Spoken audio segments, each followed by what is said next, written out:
have the answer to the question, why are we Yeah. doing this? Because your wife's probably going to ask you somewhere along the line, honey, I'm tired. I'm exhausted. I don't know if I'm doing any good. This isn't working. I want to quit.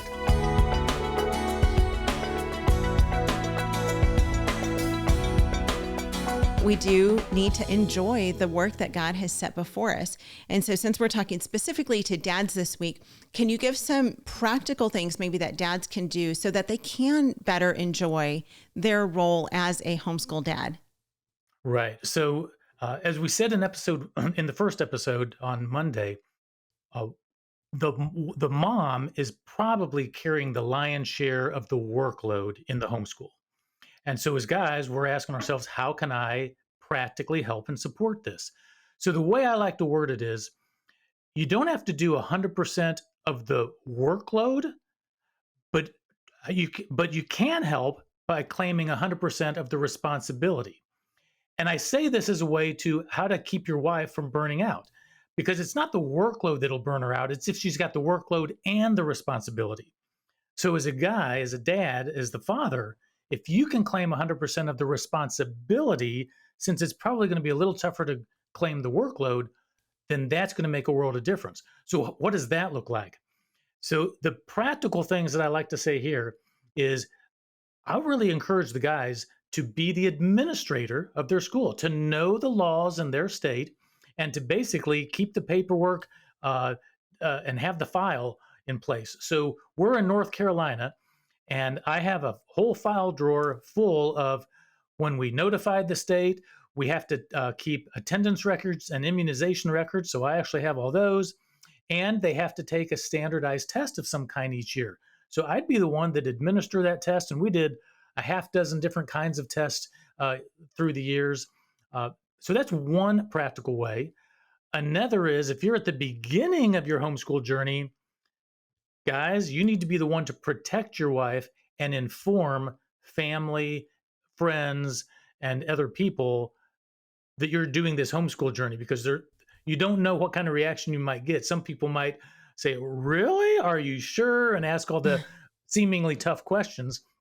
So one way you can protect your wife is to be the one to let your parents know, let her parents know, let her best friend know, and be there when that conversation is happening so that she doesn't have to defend herself as well and get discouraged or start asking herself, yeah, why are we doing this?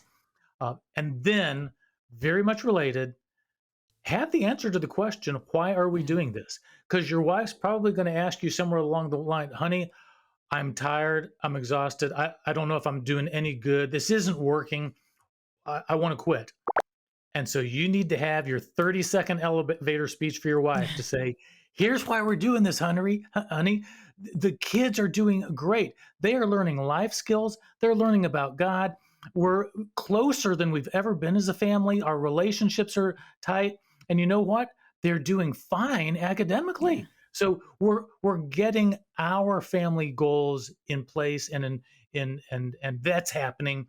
And so that may take a couple trials. I remember the first 2 or 3 times my wife called me at work and she was panicked and frustrated. I didn't have really good answers those first couple of times. And I realized, you know what? I need to take pen to paper and write down, why are we doing this? What are the pros of Yeah. this? And I was able to do that pretty quickly. And it only reinforced why we were doing this in my own mind. And then I was able to be much more confident with Rachael and actually encourage her in ways that together we started not only seeing the fruit of our labor, but we believed it as well. Yeah, I want to piggyback on that on 2 things. One, I want to say, yes, thank you for that. Our husbands really do need to stand behind us and protect us. I should say stand in front of us and protect us. And I love that you say that. I don't know that I've heard anyone say that before, but that's great to have the dad being the one who goes out and he is in the front of that battle, because it often is a battle, especially when it comes to family members. A lot of times grandparents don't understand why we're making the decision to homeschool. And so dad, as the leader of our home, needs to be the one who takes that firm stand. If dad is questioning why they're doing this, why they've made the decision to homeschool, I'm going to plug the movie here. I don't do this often on the podcast, but let me just tell you, watch the movie Schoolhouse Rocked: The Homeschool Revolution, because that movie will give you all of the answers. I mean, that's the whole point of the movie, is that it debunks all of the misconceptions and negative stereotypes, and it answers all of the questions that people have about home education, and it brings it all back to family discipleship. That's how it's family discipleship is woven through the movie. And at the end, Heidi St. John ties the movie up with this big, beautiful, pretty red bow that basically takes it back to, it's all about family discipleship. And so that should always be our why. But if you've not seen the movie, watch the movie, because it will give you the ammunition, if you will, that you need to be able to fight that battle that sometimes is really hard to fight, and it will help you to understand your why. The second thing I want to say is, one of the most practical things that I think dads can do is to give their wives time to plan and time to rest throughout the school year. I'm not talking about just one time in the summertime. I'm saying maybe twice a year, but best would be 4 times a year, quarterly, if possible, even if that means just a day at home by herself or a day out by herself, where she can just breathe and think and maybe do some school planning or reevaluating.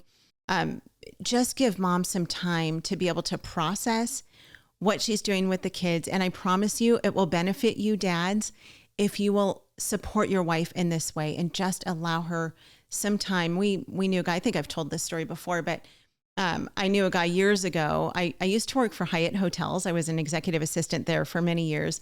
And there was a guy, and every year that I was there, he would pay for his wife to stay at the hotel for 2 nights. He would give her a whole weekend. And he would just pay for her hotel room. And I don't remember how many kids they had, but they had a few. And he would take the kids for the weekend. He would just take care of them at home. And he just let her do whatever she wanted for the weekend. And it was this was before I even had kids. And I just remember thinking, that's amazing that this dad is just supporting his wife that way and allowing her 3 days to rest and recuperate and relax and do whatever she wanted to do. Homeschool Insights is sponsored by CTC Math. If you're looking for a great online math program, visit ctcmath.com and try it for free. For more great homeschool inspiration and resources, listen to the Schoolhouse Rocked podcast every Monday, Wednesday, and Thursday.